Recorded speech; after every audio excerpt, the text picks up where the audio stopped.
Selamat malam Bapak Ibu semua yang di gereja maupun di Zoom atau YouTube.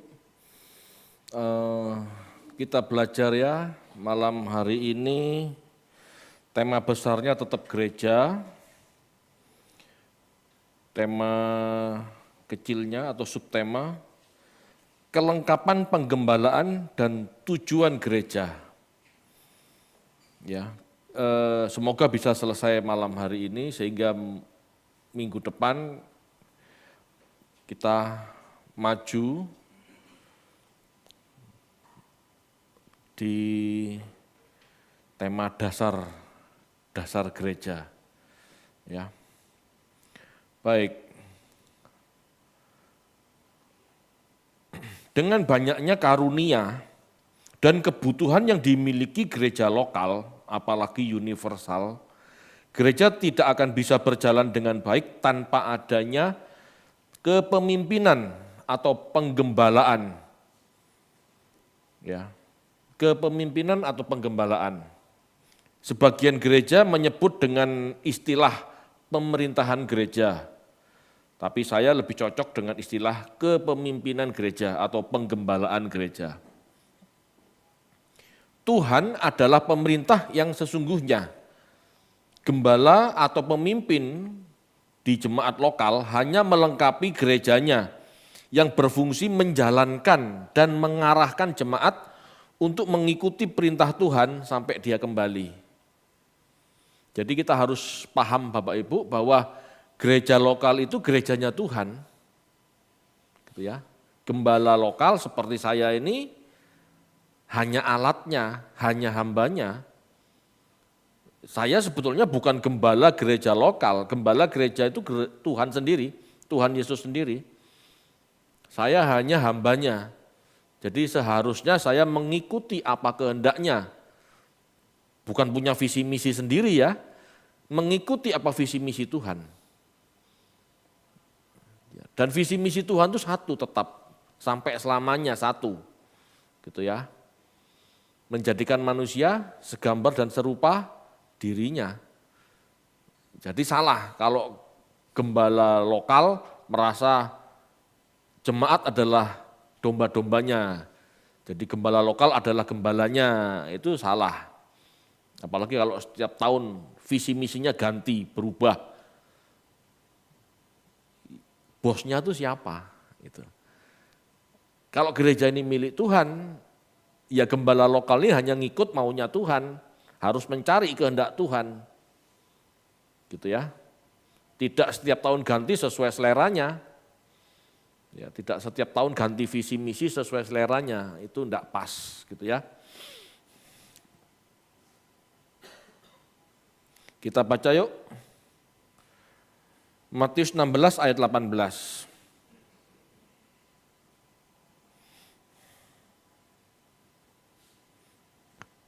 Matius 16 ayat 18, dan aku pun berkata kepadamu, engkau adalah Petrus dan di atas batu karang ini aku akan mendirikan jemaatku dan alam maut tidak akan menguasainya. Ya, jadi dengan dasar ayat ini Tuhan Yesus mendirikan gerejanya. Ya.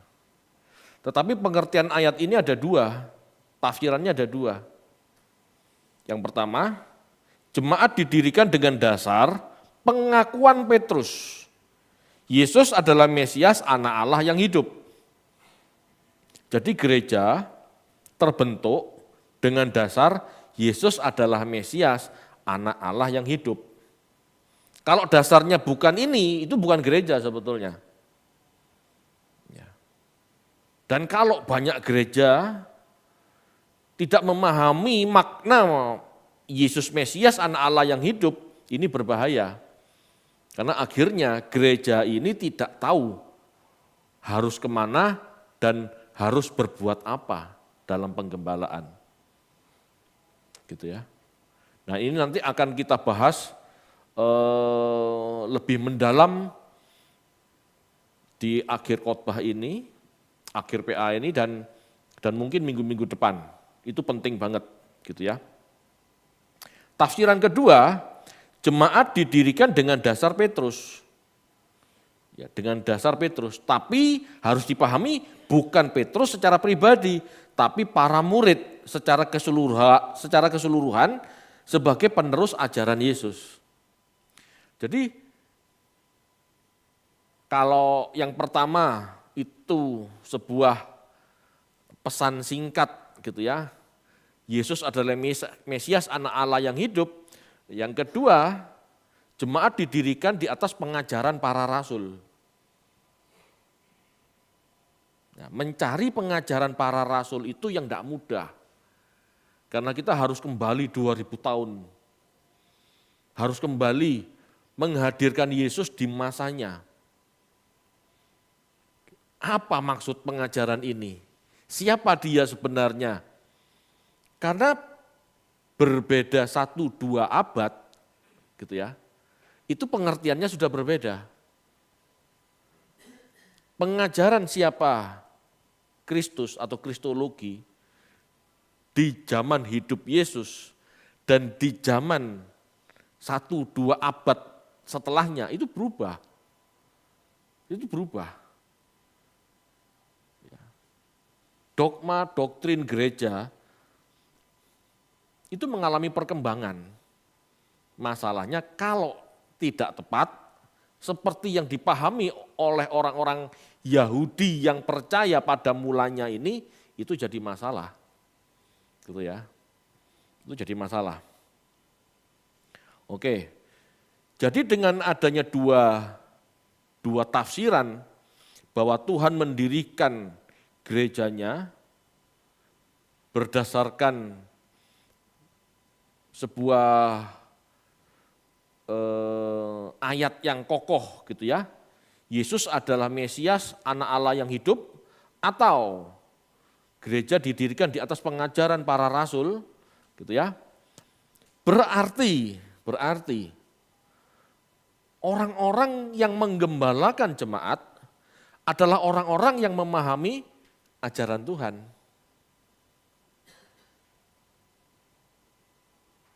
Tidak mungkin orang yang tidak memahami ajaran Tuhan bisa mendirikan jemaat Tuhan. Pasti menyimpang. Jadi tidak mungkin sebetulnya kalau orang tidak belajar firman, tiba-tiba jadi gembala. Hanya karena suka berdoa, tapi tidak ngerti firman. Tidak mungkin. Hanya pintar berdoa, hanya dengar suara Tuhan, lalu mengajar. Apa yang diajarkan? Kalau tidak sama dengan firman Tuhan, ini bahaya. Yang ngerti bagaimana membaca Alkitab saja, itu tafsiran bisa beda-beda. Apalagi yang tidak mengerti cara membaca Alkitab, ngaco pasti ngaco. Makanya sebagai seorang gembala harus belajar. Ya. Dan nanti bisa kelihatan syarat-syarat seorang gembala, gitu ya. Kelengkapan gereja. Gereja memang harus didasari pengakuan iman yang sama bahwa Yesus adalah Mesias, yaitu yang diurapi Allah untuk menyatakan kerajaan Allah. Namun untuk memahami seperti apa kerajaan Allah dan bagaimana menghidupinya, diperlukan orang-orang yang pernah belajar dari Tuhan Yesus. Sebab Tuhan pergi ke sorga, penggantinya Yesus yang mengajarkan kebenaran harus orang-orang yang pernah belajar dari Tuhan Yesus, bukan dari yang lain, bukan dari farisi-farisi yang lain, apalagi dari Saduki. Gitu ya. Jadi kalau dikatakan kembali ke akar Yahudi menurut Yesus dan para rasul, bukan menurut orang-orang Yahudi yang lain. Karena dalam keyahudian itu banyak aliran, banyak mazhab. Gitu ya. Jadi tidak bisa. Diperlukan orang-orang yang menggembalakan jemaat seperti gembala domba. Ya, diperlukan orang-orang yang menggembalakan jemaat seperti menggembalakan domba. Yohanes 21 ayat 15 sampai 17.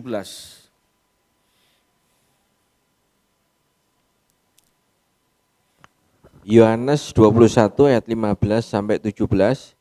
Sesudah sarapan Yesus berkata kepada Simon Petrus, Simon, anak Yohanes, apakah engkau mengasihi aku lebih daripada ini? Jawab Petrus kepadanya, benar Tuhan, engkau tahu bahwa aku mengasihi engkau. Kata Yesus kepadanya, gembalakanlah domba-dombaku. Ayat 16, kata Yesus pula kepadanya untuk kedua kalinya, Simon, anak Yohanes, apakah engkau mengasihi aku? Jawab Petrus kepadanya, benar Tuhan, engkau tahu bahwa aku mengasihi engkau. Kata Yesus kepadanya, gembalakanlah domba-dombaku.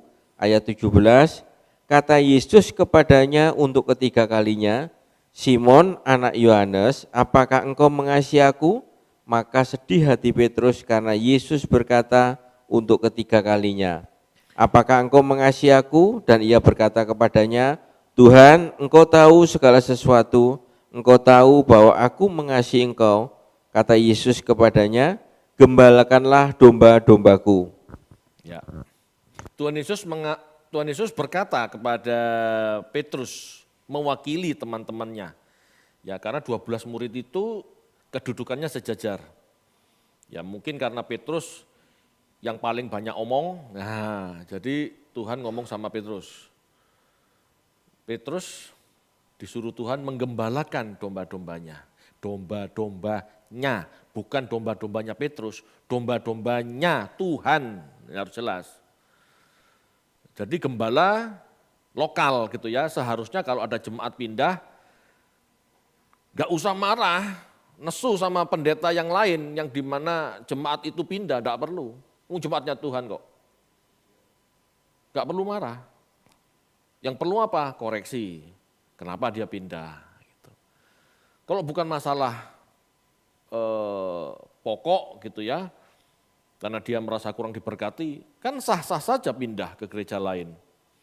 Gitu. Jadi nggak perlu nggak perlu dipermasalahkan pindah gereja itu sebetulnya, karena setiap orang pasti kepingin dewasa gitu ya. Tetapi kalau itu masalah pribadi ya seharusnya diselesaikan dulu. Oke, jadi penggembalaan itu berarti seperti gembala memelihara domba, merawat, memberi makan, gitu ya, memperhatikan kehidupan rohani khususnya, gitu ya, kehidupan rohani khususnya. Kehidupan jasmani gimana? Juga, tetapi itu yang nomor 2. Yang nomor 1 adalah kehidupan rohani. Jadi feed my lamb, beri makan domba-dombaku, itu artinya kasih firman, kasih roti hidup, supaya domba-domba ini hidup rohaninya, gitu ya. Untuk penggembalaan ya yang efektif, yang baik gitu ya, ada kelengkapan dalam penggembalaan. Antara lain, yang pertama, episkopos, ya, episkopos atau uskup, bishop, bahasa Inggris ya, artinya penilik atau pemelihara jemaat. Paulus menyatakan bahwa uskup ditetapkan oleh Roh Kudus untuk menggembalakan jemaat Allah, gitu ya. Kisah 20 ayat 28.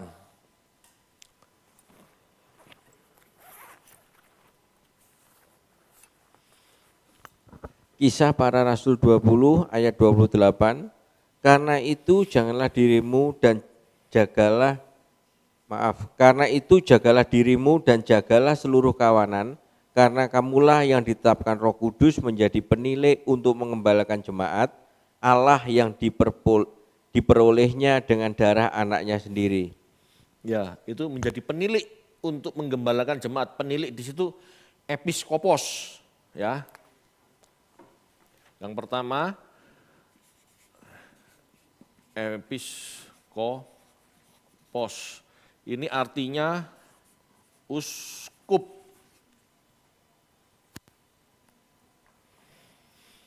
Episkopos artinya uskup.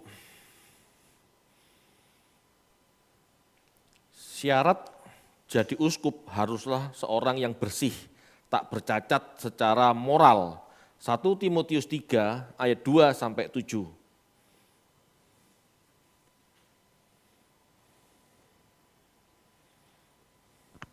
1 Timotius 3 ayat 2 sampai 7. Karena itu penilik jemaat haruslah seorang yang tak bercacat, suami dari satu istri, dapat menahan diri, bijaksana, sopan, suka memberi tumpangan, cakap mengajar orang. Bukan peminum, bukan pemarah, melainkan peramah, pendamai, bukan hamba uang. Seorang kepala keluarga yang baik disegani dan dihormati oleh anak-anaknya. Jikalau seorang tidak tahu mengepalai keluarganya sendiri, bagaimanakah ia dapat mengurus jemaat Allah?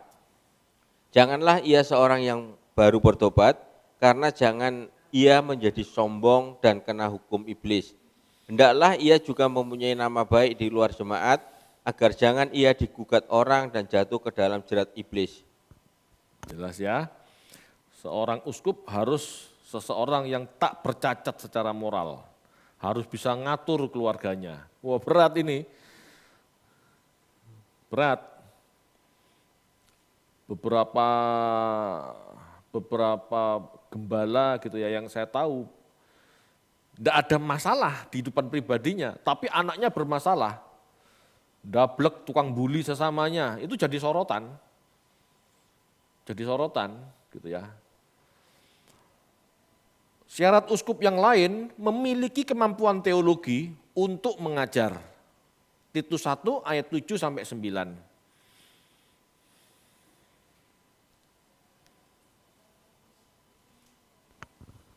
Titus 1 ayat 7 sampai 9.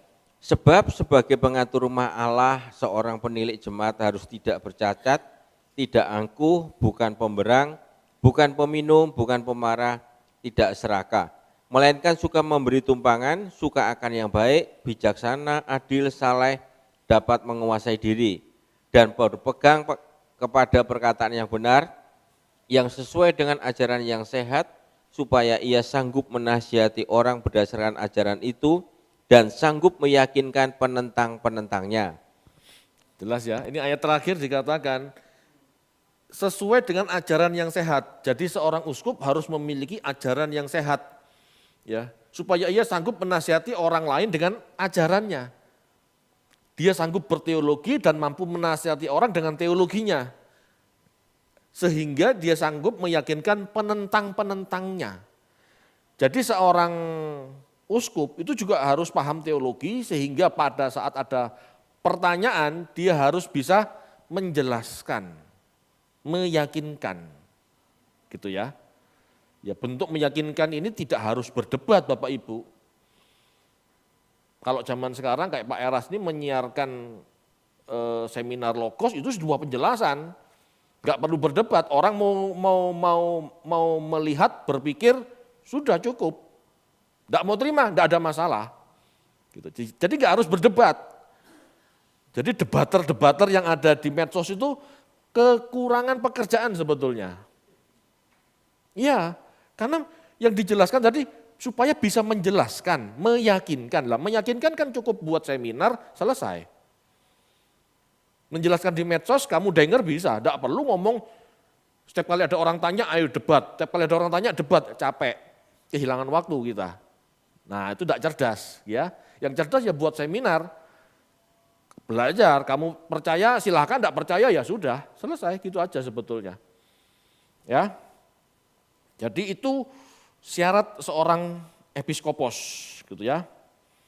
Para rasul dulu episkopos, tapi episkopos, uskup belum tentu para rasul. Jadi rasul-rasul pertama 12 murid, 70 murid itu dulu uskup, gitu ya. Dulu uskup.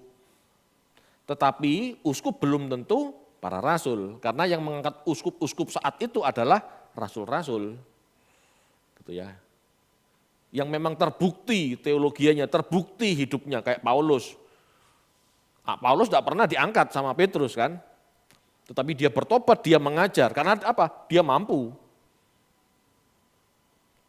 Jadi tidak harus ada suksesi rasuliah. Lah, Paulus belajar sama siapa? Wong Paulus itu gurunya Gamaliel, bukan 12 murid loh. Paulus itu muridnya Gamaliel.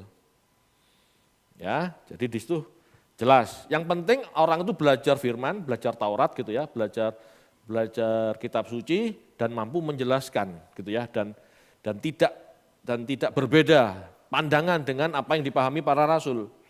gitu ya. Yang kedua, kelengkapan lainnya adalah presbiteros. Presbiteros atau penatua. Artinya yang dituakan dalam sebuah kelompok. Di masa gereja mula-mula, penatua ditetapkan oleh para rasul. Gitu ya. Kisah 14 ayat 23.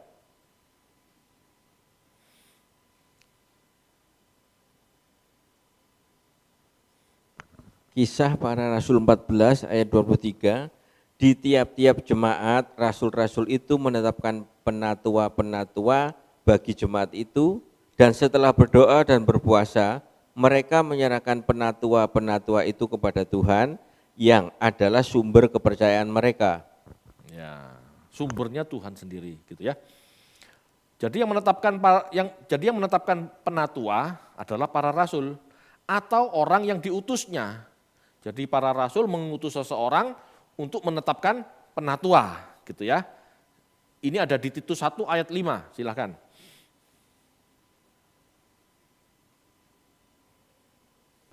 Titus 1 ayat 5, aku telah meninggalkan engkau di Kreta dengan maksud ini, supaya engkau mengatur apa yang masih perlu diatur, dan supaya engkau menetapkan penatua-penatua di setiap kota, seperti yang telah kupesankan kepadamu.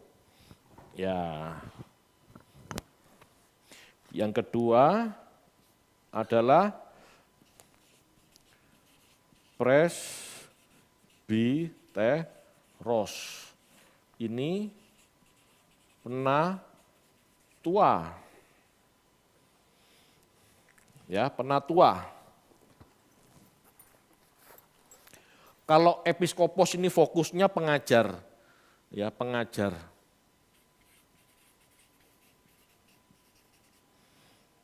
Presbiteros, penatua, fokusnya apa? Ya mengajar juga. 1 Timotius 5 ayat 17.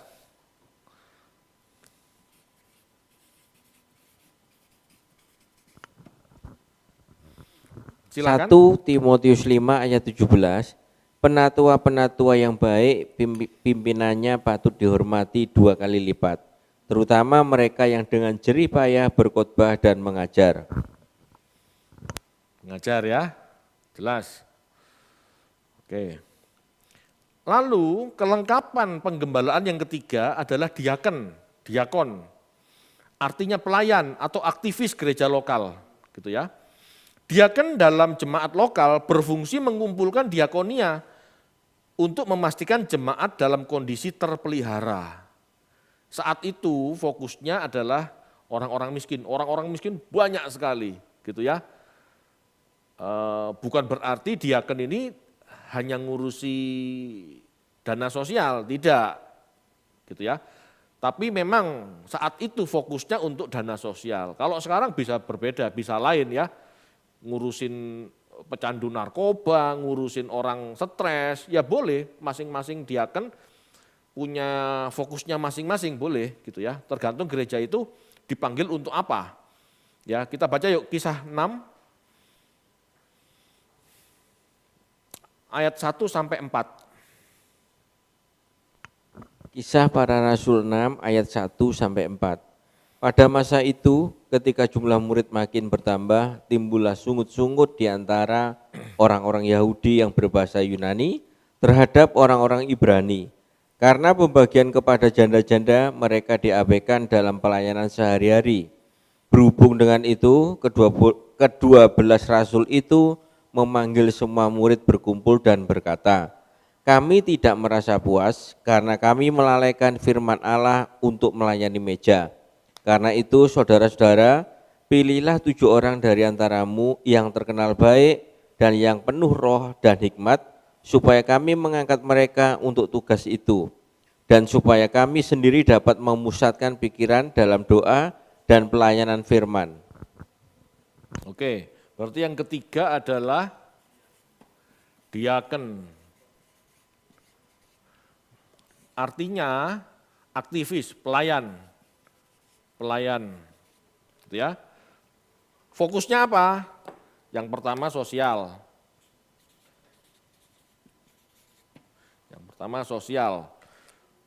Ada yang lain gitu ya. Jadi diaken juga harus memiliki hati yang sama dengan gembala-gembala. Ya, diaken harus memiliki hati gembala. Ya, karena gembala itu sebuah sebutan, bukan sekedar jabatan ya, tapi sebuah sebutan untuk hati, untuk orang-orang yang memiliki hati memperhatikan sesamanya, sebetulnya itu. Gitu ya.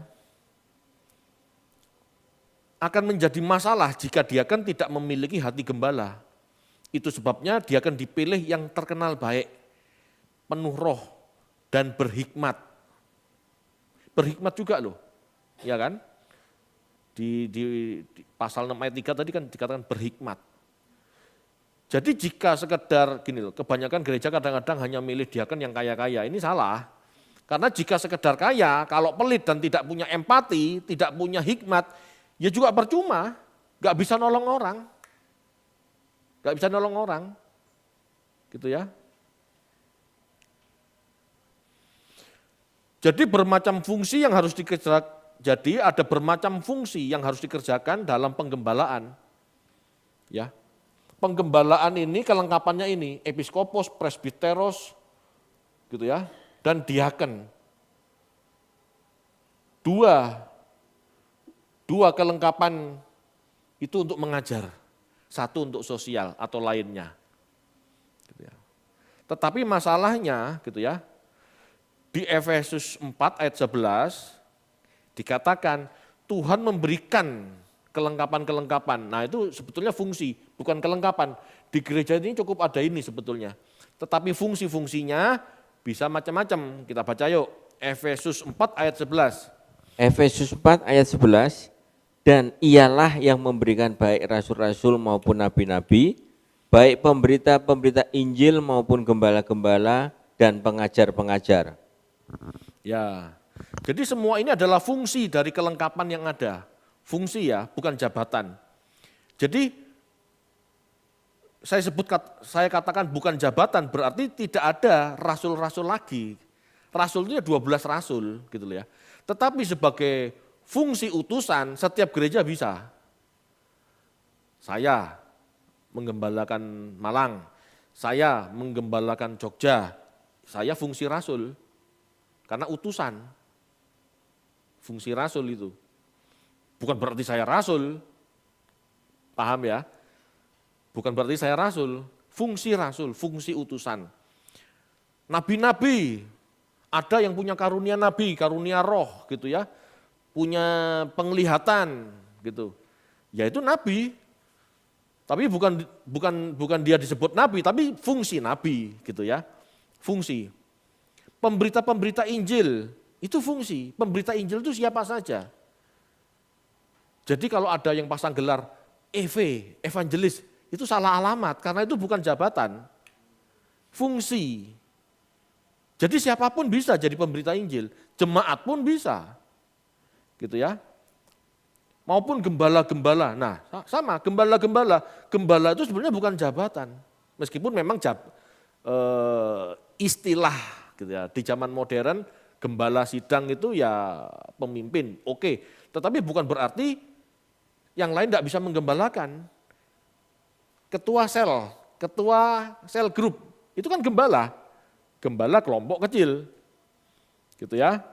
Pengajar-pengajar, tidak perlu disebut guru atau apa gitu ya.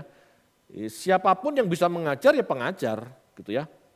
Semua ini adalah fungsi dari kelengkapan yang ada, bukan berarti jabatan khusus, gitu ya. Seperti diaken itu kerjanya sosial, tetapi diaken pun bisa mengajar, ya. Diaken pun bisa menginjil, Kisah Para Rasul 21 ayat 8. Jadi jabatan EV, gitu ya, kalau di brosur EV itu sebetulnya tidak ada, karena siapapun bisa jadi penginjil. Kayak diaken gitu ya, EV siapa? Loh kok EV? Kan dia diaken. Nah, enggak kayak gitu ya. Jadi diaken ya diaken gitu loh. Tapi fungsinya gitu. Saya pergi ke daerah, saya menginjil. Loh pendeta apa penginjil? Kan bingung, jabatannya pendeta, jabatan organisasinya pendeta. Pada saat keliling menginjil, ya saya jadi penginjil gitu loh. Jadi tidak ada namanya EV itu jabatan, bukan ya. Kisah 21 ayat 8, silahkan. Kisah Para Rasul 21 ayat 8. Pada keesokan harinya kami berangkat dari situ dan tiba di Kaisarea. Kami masuk ke rumah Filipus, pemberita Injil itu, yaitu satu dari ketujuh orang yang dipilih di Yerusalem, dan kami tinggal di rumahnya. Jelas? Jadi Filipus, satu dari 7 diaken itu penginjil loh. Ya, jadi diaken fungsinya juga mengajar, nginjil kan ngajar. Ya. Ngajar. Gitu ya. Ini penting Bapak Ibu dipahami. Masalahnya gini loh. Dalam sebuah jemaat ada episkopos, ada presbiteros, ada diaken, ya, fokusnya ke pengajaran semua. Tapi heran ya, zaman sekarang fokusnya gereja bukan di pengajaran, di selebrasi, di perayaan. Lah mau bertumbuh dari mana jemaat kalau isinya cuma joget-joget, nyanyi-nyanyi. Bukan tidak boleh nyanyi, tapi kalau fokusnya itu, istilahnya gitu. Mau jadi apa jemaat? Dalam perkembangan bentuk penggembalaan ada beberapa ya. Dalam perkembangan gereja di mana jemaat semakin kompleks baik dalam pemikiran maupun kebutuhan, tidak dapat ditolak bentuk penggembalaan harus menyesuaikan. Gitu ya, zaman sekarang gitu ya. Ada yang disebut episkopal. Episkopal berasal dari kata Yunani episkopos, jadi penilik. Maksudnya apa? Episkopal itu menekankan kepemimpinan gereja pada penilik jemaat, gitu ya. Ini menunjuk pemerintahan gereja di bawah otoritas para uskup. Dan yang paling kompleks dalam episkopal, ya, yang paling rumit, yang paling lengkap, gitu ya, itu gereja Katolik, di mana otoritas tertinggi terletak pada uskup Roma yang disebut paus, gitu ya. Tetapi uskup gereja Katolik bukan cuma uskup Roma atau paus, ada keuskupan Jakarta, ada keuskupan Semarang, itu kan ada uskup-uskupnya berarti. Nah, uskup-uskup itu di bawah uskup Roma, gitu. Jadi keuskupan. Itu Katolik, gitu ya. Dan banyak gereja-gereja lain. Tolong Yemi bisa ditampilkan gambarnya, ya sambil melihat gambar nanti ya. Nah ini, episkopal, gereja Katolik Roma, ortodok itu episkopal, episkopal sinodal itu GSKI. Ya, jadi GSKI ini berbentuk episkopal, sesuai dengan tata tertib GSKI bab 1 pasal 1 ayat 1, ketua sinode sebagai uskup. Gembala senior ini uskup, dan gembala lokal berperan sebagai penatua. Jadi uskup episkopos gitu ya, itu ketua sinodenya. Gembala-gembala lokal seperti saya gitu ya, itu penatua. Nah, gitu. Ya, ini sistem penggembalaan. Yang kedua ada sistem presbiterian, ada sistem penggembalaan presbiterian. Dari kata Yunani presbuteros yang berarti penatua, mengandung pengertian adanya wibawa, kedewasaan dan usia dari pemimpin-pemimpin gereja. Jadi pemimpin gereja ini adalah presbiteros gitu ya. Dalam bentuk sidang. Terdiri dari penatua-penatua mengelola gereja lokal. Jadi gereja lokal ada beberapa penatua gitu ya. Di atas penatua ini ada presbiteri. Nah, presbiteri ini gitu ya, kumpulan penatua-penatua. Dari situ nanti muncul sinode, gitu ya. Jadi apa namanya? Ada jenjang. Jenjang tertinggi sinode, ya itu hasil dari kumpulan penatua, lalu di gereja-gereja masing-masing ada penatua-penatuanya sendiri. Gitu ya. Coba gambar tadi. Nah, itu presbiterian, biasanya gereja-gereja Protestan, GKI. GKI kalau nggak salah seperti itu. Ya. Lalu ada pemerintahan gereja yang disebut kongregasional. Ya, otoritas bukan pada perwakilan secara individu, bukan episkopos, bukan presbiteros, tetapi seluruh jemaat. Ya, dua hal yang ditekankan dalam pemerintahan gereja kongregasional adalah otonomi dan demokrasi. Nah, itu kongregasional. Itu gereja baptis Menonit itu kongregasional, otoritasnya jemaat.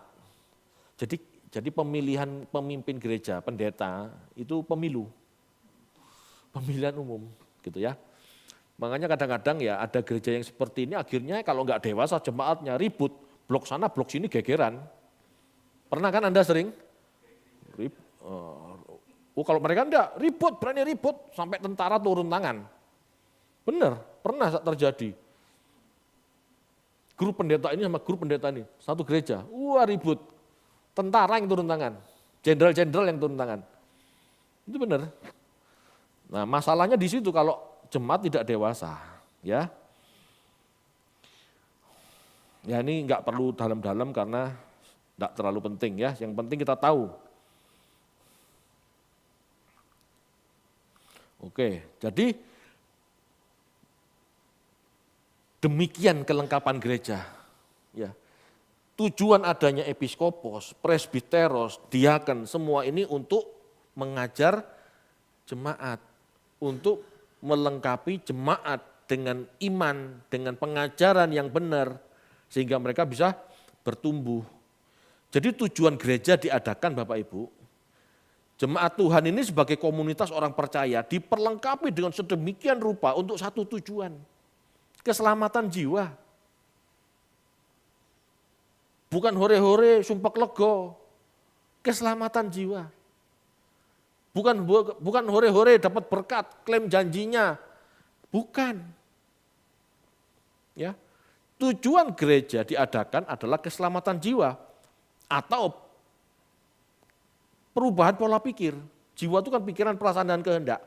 Pikiran, perasaan dan kehendak jemaat harus diarahkan pada Kristus. Yang asalnya pada dunia menjadi kepada Kristus. Ini bukan hal mudah. Gitu ya. Kita baca yuk 1 Petrus 1 ayat 8 sampai 10.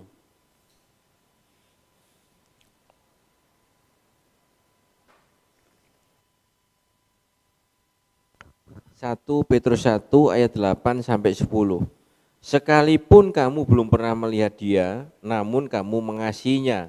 Kamu percaya kepada dia, sekalipun kamu sekarang tidak melihatnya. Kamu bergembira karena sukacita yang mulia dan yang tidak terkatakan. Karena kamu telah mencapai tujuan imanmu, yaitu keselamatan jiwamu. Keselamatan itulah yang diselidiki dan diteliti oleh nabi-nabi, yang telah bernubuat tentang kasih karunia yang diuntukkan bagimu. Nah, kamu, bagimu ini apa? Siapa? Jemaat kan? Orang percaya kan? Keselamatan itu yang diselidiki oleh nabi-nabi. Mereka bernubuat tentang kasih karunia untuk kamu.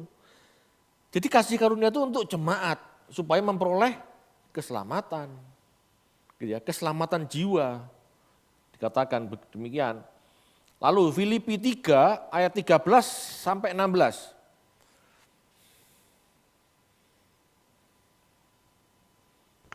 Filipi 3 ayat 13 sampai 16.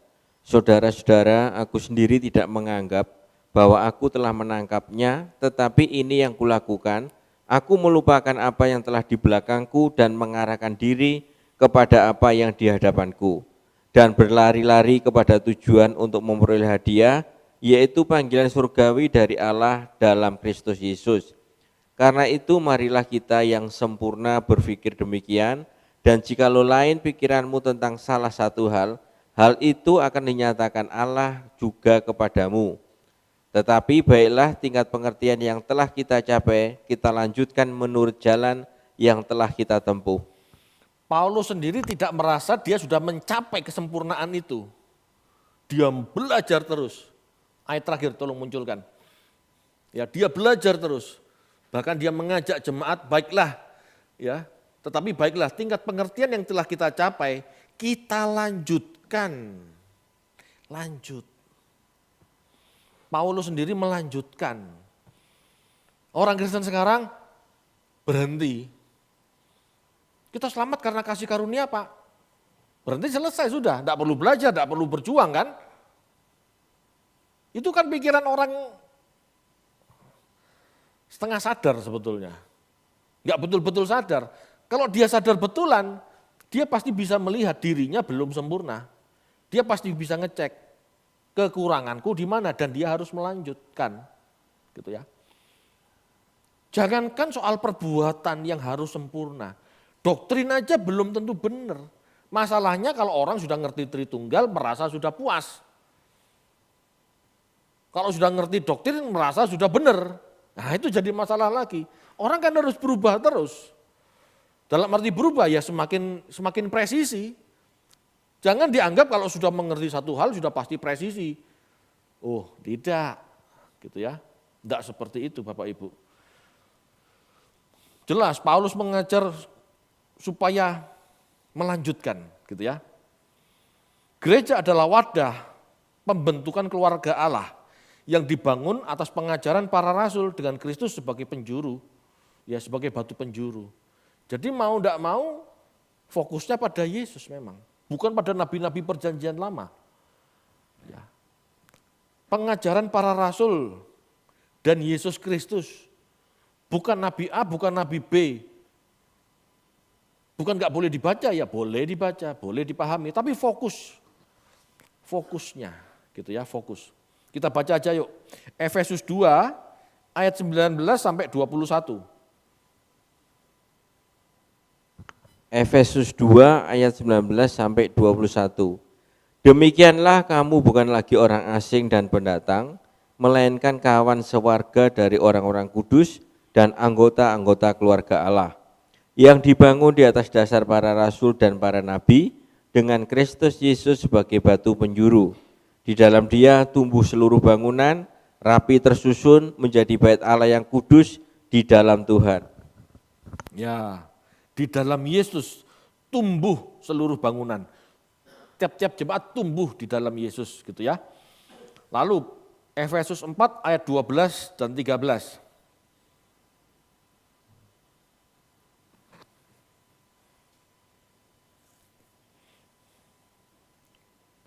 Efesus 4 ayat 12 dan 13, untuk memperlengkapi orang-orang kudus bagi pekerjaan pelayanan, bagi pembangunan tubuh Kristus, sampai kita semua telah mencapai kesatuan iman dan pengetahuan yang benar tentang anak Allah, kedewasaan penuh dan tingkat pertumbuhan yang sesuai dengan kepenuhan Kristus. Nah, lah kurang lengkap bagaimana ini? Tapi gereja tidak sadar, yang penting happy, kan gitu ke gereja sekarang. Yang penting happy Pak, ke gereja itu yang penting happy. Datang sumpek, pulang lego. Padahal pesannya jelas loh, gitu ya. Tubuh Kristus itu harus dibangun sampai mencapai kesatuan iman, pengertian yang sama, gitu ya. Pengetahuan yang benar tentang anak Allah. Kalau pengertian tentang Allah, anak Allah belum benar, jangan berhenti. Ya, sampai kedewasaan penuh, sampai sempurna maksudnya. Ya, dan tingkat pertumbuhan yang sesuai dengan kepenuhan Kristus. Kepenuhan Kristus itu sempurna, Kristus sempurna. Gitu ya. Jadi kita harus belajar dan berubah sampai satu iman, pengetahuan yang benar tentang anak Allah, dan dewasa sampai seperti Kristus. Itu gereja. Kalau tujuannya gereja tidak seperti itu, hanya cari berkat, itu bukan gereja. Itu pesugihan. Iya, mau tidak mau kan kita harus jujur. Gereja itu tujuannya apa? Perubahan kodrat sampai segambar dan serupa Allah. Kan itu. Gitu ya. Jadi sudah seharusnya para gembala, ini bisa episkopos, presbiteros maupun diaken, berusaha memastikan pengetahuan yang benar tentang anak Allah dan pertumbuhan rohani jemaat. Harus berusaha memastikan. Kayak hari-hari ini saya kerja keras, gitu ya. Saya belajar. Ya. Dengan perubahan Pak Era, saya juga belajar, gitu ya. Enggak asal jiplak, tapi belajar, gitu ya. Belajar lagi. Kalau begini, kenapa begitu? Kalau begitu, kenapa begini? Terus itu. Jangan diam. Saya percaya Pak Eras tulus. Tetapi kan belum tentu saya memahami semua apa yang dipahami Pak Eras. Selain ikut seminarnya, rajin mendengar, kita harus mengelola sendiri. Kita harus belajar sendiri. Kita harus menggali sendiri, membandingkan sendiri. Karena masing-masing kan punya tanggung jawab. Gitu ya. Masing-masing punya tanggung jawab. Enggak asal khotbah. Yang penting khotbah Pak Minggu, yang penting ada yang ngisi. Loh, enggak boleh. Enggak boleh. Setiap perkataan sia-sia diperhitungkan nanti itu. Gitu ya. Jadi seharusnya para gembala berusaha memastikan pengetahuan yang benar tentang anak Allah dan pertumbuhan rohani jemaat. Jemaat akan menjadi dewasa atau sempurna jika memahami anak Allah dengan benar dan ajaran Kristus yang murni, tidak campuran yang lain. Ajaran Kristus yang diterima oleh para rasul itu fokusnya. Bukan orang-orang setelahnya yang bisa jadi salah paham. Kita menghormati orang-orang setelah para rasul, gitu ya. Tetapi dengan begitu banyak perbedaan pemikiran, kita tidak boleh gampang-gampang percaya, kita harus kembali ke ajaran para rasul yang awal gitu ya. Bukan pengembangannya bisa salah. Ingat, sebuah permainan, sebuah pesan diberikan kepada orang pertama, orang ke-10 sudah berubah. Nah, ini loh yang ditakutkan. Bukan kita tidak menghormati orang-orang tokoh-tokoh teolog terdahulu, tetapi kita harus kembali ke Alkitab, ke pesan awal, supaya kita tidak salah memahami, gitu ya. Kita tidak merasa lebih pintar, tetapi kita harus, namanya belajar itu kan bukan memahami yang awal, membandingkan, gitu ya. Pesan awal, pesan kitab suci seperti apa? Menurut teolog A bagaimana, menurut B gimana, C gimana? Tidak boleh ngikut salah satu, harus kembali ke Alkitab. Teolog A, B, C hanya sebagai pembanding. Oh ini enggak tepat, oh ini lebih presisi. Boleh, ternyata ada pemikiran seperti ini. Enggak apa-apa, gitu ya. Dan kita tidak boleh merasa kalau enggak sesuai gitu ya, dianggap bidat, lalu kita tidak menerima hal itu. Salah. Gitu ya. Karena pengertian kita kan harus tergantung Alkitab, bukan apa kata orang. Gitu ya. Jadi sangat berbahaya jika penyelenggara gereja atau tim penggembalaan tidak memiliki pemahaman yang benar sesuai yang Tuhan dan para rasul ajarkan. Sesungguhnya ini harus menjadi perhatian kita. Kelengkapan gereja, ya, kelengkapan yang ada dalam gereja tertuju pada pengajaran yang mendewasakan. Sebab hal ini yang mengubah pola pikir. Ya, enggak boleh lagi fokusnya ke perayaan. Praise and worship. Bukan enggak boleh praise and worship ya, fokusnya bukan itu gitu loh maksudnya. Bahkan jika ada khotbah yang hanya lucu dan menyenangkan telinga, sudah jelas-jelas tidak mendewasakan dan menyimpang, ya harus dihindari. Anda ke gereja berarti Anda siap diajar. Anda ke gereja berarti Anda siap dirubah. Itu tujuannya. Kalau cuma kepengen lucu, seger, stand up komedi banyak. Iya kan? Itu lebih hebat. Betul itu. Ya, tapi kadang-kadang pendeta lebih lucu dari komika. Ada yang lebih lucu memang. Ya, saya bukan mengejek, tapi itu kenyataan loh. Pengetahuan yang benar tentang anak Allah didirikan dengan dasar pengakuan Petrus, yaitu Mesias, anak Allah yang hidup. Ya, di semua kitab Injil ada, Matius ada, Markus ada, Lukas ada, Yohanes ada. Jadi ini ayat kokoh. Yesus adalah Mesias, anak Allah yang hidup, ini kokoh. Tidak dikatakan Yesus anak Allah yang hidup sehakikat, sederajat Allah Bapa, tidak. Dikatakan Yesus Mesias, anak Allah yang hidup. Tidak ada tambahan sehakikat, sederajat, tidak ada. Saya mention ini maksudnya apa? Supaya kita tidak menyimpang Bapak Ibu. Kalau Alkitab katakan Yesus adalah Mesias, anak Allah yang hidup, titik. Berarti ya sudah. Ya itu jati diri Yesus. Gitu loh. Ya. Pak, tapi kan ada gelar-gelar yang lain. Ya tidak apa-apa, itu dipelajari. Selama ada di Alkitab tertulis, ya itu kita bahas. Tetapi kalau tidak ada di Alkitab, jangan diada-adakan. Itu. Dengan kata lain, kristologi yang benar adalah dasar gereja. Ya. Tanpa kristologi yang benar, gereja tidak akan mencapai tujuan, yaitu kedewasaan penuh seperti Kristus. Ya. Tidak mungkin orang yang salah memahami Yesus akan dewasa seperti Yesus, akan sempurna seperti Yesus, tidak mungkin.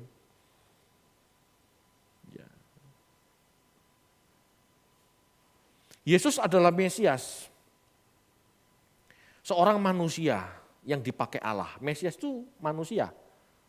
Gitu ya. Daud disebut Mesias, Kores disebut Mesias. Tidak pernah Daud dan Kores, Raja Kores gitu ya, disebut dewa, anak ilahi gitu kan, enggak.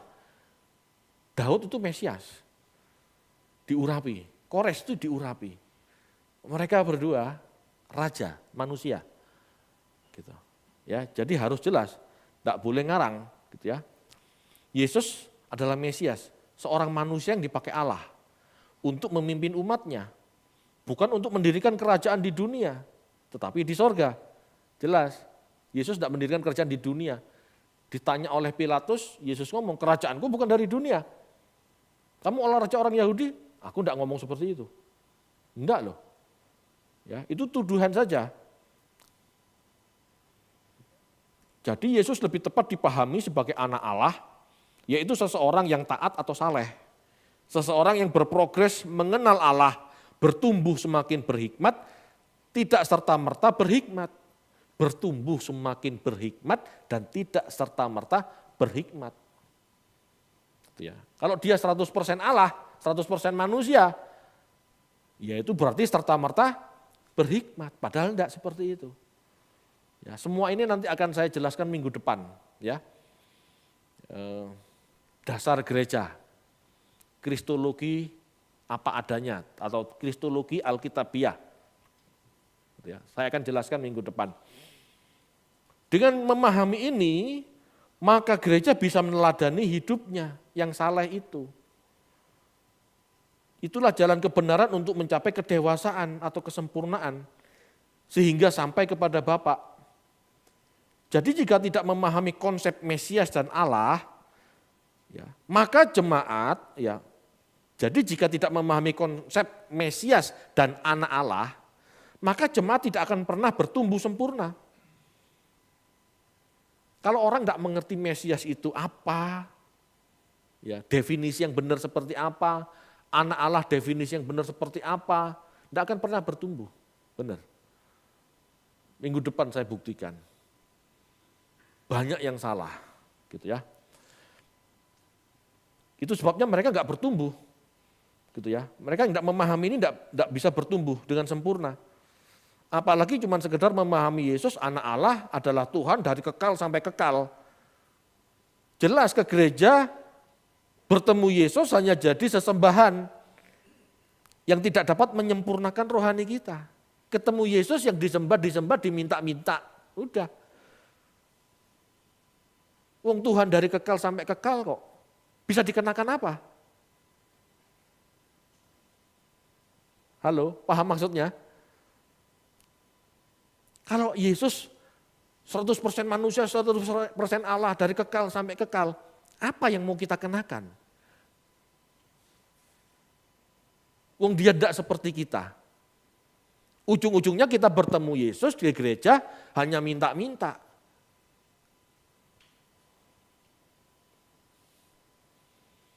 Ya. Kalau kita mempercayai Yesus 100% manusia, 100% Allah, tidak ada yang bisa kita kenakan, tidak ada yang bisa kita teladani, tidak ada. Sudah dari sononya baik. Lain kalau kita percaya Yesus berprogres menjadi baik bahkan sempurna. Setelah mencapai kesempurnaan dia menjadi pokok keselamatan. Nah itu bisa kita kenakan. Tetapi kalau sudah percaya Yesus 100% manusia, 100% Allah, tidak ada yang bisa diteladani. Ya ujung-ujungnya ketemu Tuhan hanya minta-minta. Ya. Tidak ada jalan yang harus ditempuh dan tidak ada keteladanan yang harus dikenakan. Akhirnya ketemu Yesus hanya menjadi juru jawab doa. Dari keinginan-keinginan kebutuhan kita. Yesus akhirnya bukan jadi juru selamat kehidupan. Tapi tukang jawab doa. Apakah seperti itu kekristenan? Jelas tidak. Ya, jelas tidak. Yesus itu juru selamat. Bagaimana seseorang bisa berubah menjadi seperti dia, seperti gambar dan rupa Allah, seperti Yesus gambar dan rupa Allah, itulah tujuan gereja. Kalau tujuan gereja salah, memahami Yesus salah, akhirnya Yesus hanya sebagai juru jawab doa.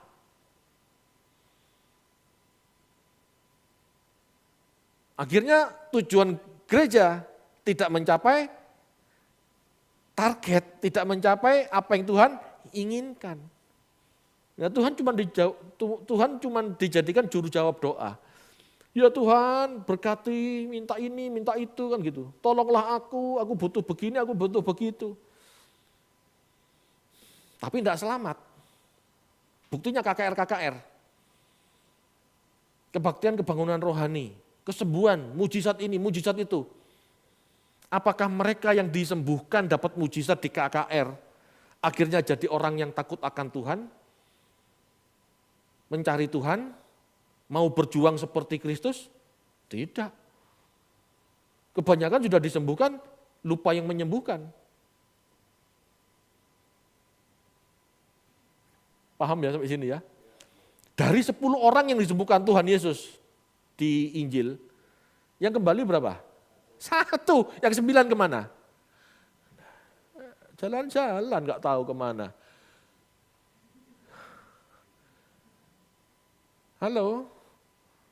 Jadi kalau gereja sampai salah fokus, tidak mencapai tujuan diadakannya gereja. Orang-orang yang dapat mujizat kesembuhan, belum tentu selamat. Kalau enggak mengubah hati mereka untuk cinta Tuhan, tekun belajar, enggak selamat meskipun disembuhkan.